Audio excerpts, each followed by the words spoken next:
Rajasthan Gujarat border पर स्थित धानोल गांव में पिछले 3-4 दिनों से यहाँ पर गो नंदी कथा का आयोजन किया जा रहा है। मेरे साथ में ग्रामीण है, उनसे बातचीत करेंगे। मेरे साथ में नरेंद्र जी राजपुरोहित है जो इस कार्यक्रम को पूरा संभाल रहे हैं। नरेंद्र जी, किस तरह का कार्यक्रम है और किस तरह की कार्यक्रम में व्यवस्थाएं की गई है? ये गो नंदी कृपा है और धानोल में गो दत्तात्रेय गो सेवा समिति की तरफ से आयोजन किया जा रहा है।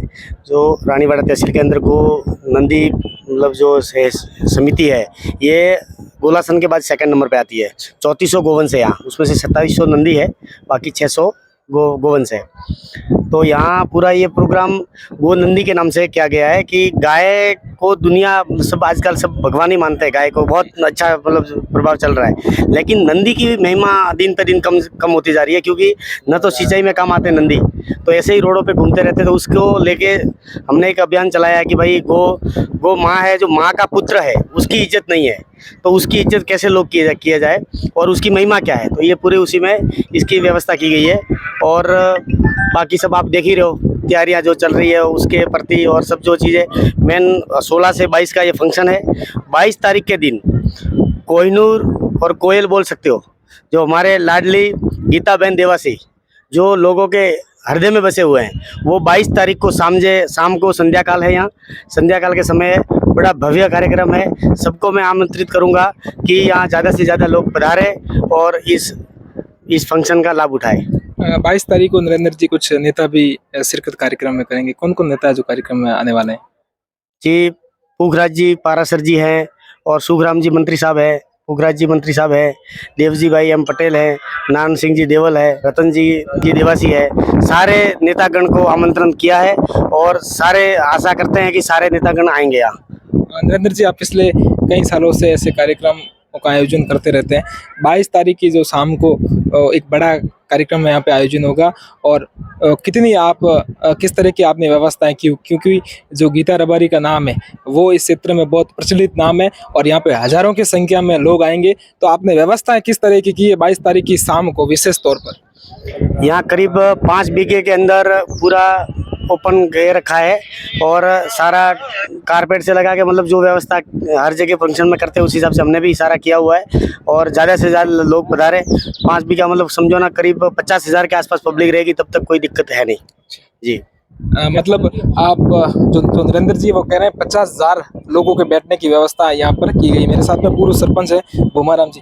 किस तरह की व्यवस्था है, कैसा आयोजन हो रहा है, कैसे कितने लोग आ रहे हैं? चल रहा है, कामकाज सब अच्छा चल रहा है, गांव की सेवा अच्छी होती है। बैलों की जब ये गौशाला तो लगभग 20 साल से चल रहा है, आज से नहीं चला, 20 साल से चल रहा है। और जब नरेंद्र भाई ने इस काम को हाथ में गौशाला का लिया है, उस दिन से ये गौशाला मन में हो गई है, एक कश्मीर का टुकड़ा हो गया है। जो पहले भी गौशाला तो धानोल में भी थी, पर 20 साल से चलती है। पर नरेंद्र भाई ने ये गौशाला का काम हाथ लिया है, उस दिन से जो कश्मीर यहाँ हो गया है।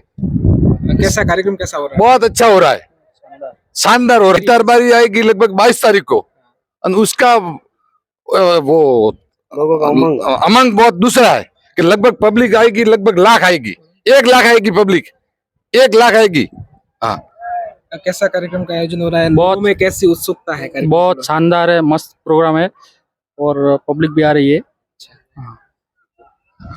एक जो अभी बहनों ने बताया, एक्चुअली 36 कौम जुड़ी हुई है और सारे लोग जुड़े हुए हैं, और सब लोगों ने से मतलब जो सबका प्यार है ना, आप लोगों का प्यार है, इसलिए मैं भी आगे कर पा रहा हूँ कि मैं भी जी की बात कहीं ना कहीं सही है। मतलब मैं वो बात को कहीं नहीं कर रहा हूँ, लेकिन 36 कौम की तो बात ठीक है, पर मैं खुद इस गौशाला में था पहले भी, यहाँ सरपंच भी रह चुका था। उस टाइम इधर फंड आया था गवर्नमेंट का,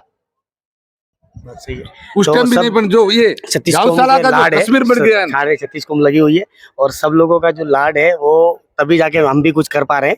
और ये लोग अगर हमारे पीछे नहीं होता तो नरेंद्र पुरोहित अकेला क्या कर सकता है, लेकिन ये भाई साहब सब पीछे साथ में है, इसलिए सारा संभव है। और मेन गीता जी की बात रही तो लोगों का मतलब दिन में मुझे ऐसा लग रहा है कि 500 से 700 कॉल तो मेरी पत्रिका में तीसरे नंबर पे नंबर है, फिर भी 700 कॉल तो मैं उठाता हूँ सारे लोगों का कि कब कितना बजे आएंगे, कितना बजे। तो ये लिए सारे परमिशन का जो भी होता है वो भी फॉर्मेलिटी सब की गई है।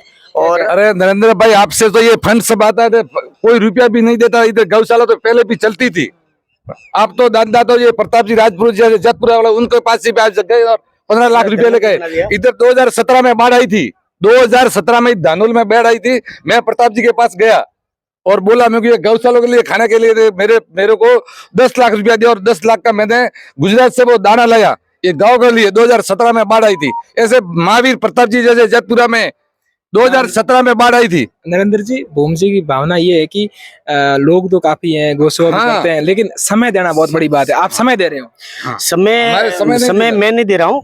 मैं ये चीज को कदे बिजनेस में आप इतने बड़े बिजनेसमैन और उसके बाद में समय देना बहुत बड़ी बात है। फिर भी मैं इस चीज को खंडित करूंगा, क्योंकि मैं समय नहीं दे रहा हूँ। भगवान ने मुझे निमित्त बनाया है, तो मैं सौभाग्य हूँ कि ये तो मैं नहीं करता तो कोई और करता। ये मैं समझो कि मैं कर रहा हूँ तो बात बिल्कुल गलत है, क्योंकि मैं नहीं करता तो किसी और से भगवान कराते। ये परमात्मा करवा रहे हैं, ठाकुर जी करवा रहे हैं। ठाकुर जी की इच्छा है कि मुझे निमित्त बनाया है, तो मैं सौभाग्यशाली हूँ। तो ये थे मेरे साथ में नरेंद्र जी राजपुरोहित और दानोल गांव के ग्रामीण, जिन्होंने कहा है कि 22 तारीख की शाम को गीता रबारी का यहाँ फंक्शन है। यहाँ पर वो भजनों की प्रस्तुति देगी और ग्रामीणों की ओर से, विशेष तौर पर इस जो समिति के सदस्यों की ओर से यहाँ पर 50,000 से अधिक लोगों के बैठने की व्यवस्था की गई है। कैमरामैन लक्ष्मण के साथ रविंद्र सिंह उमट, रानीवाड़ा, जालोर।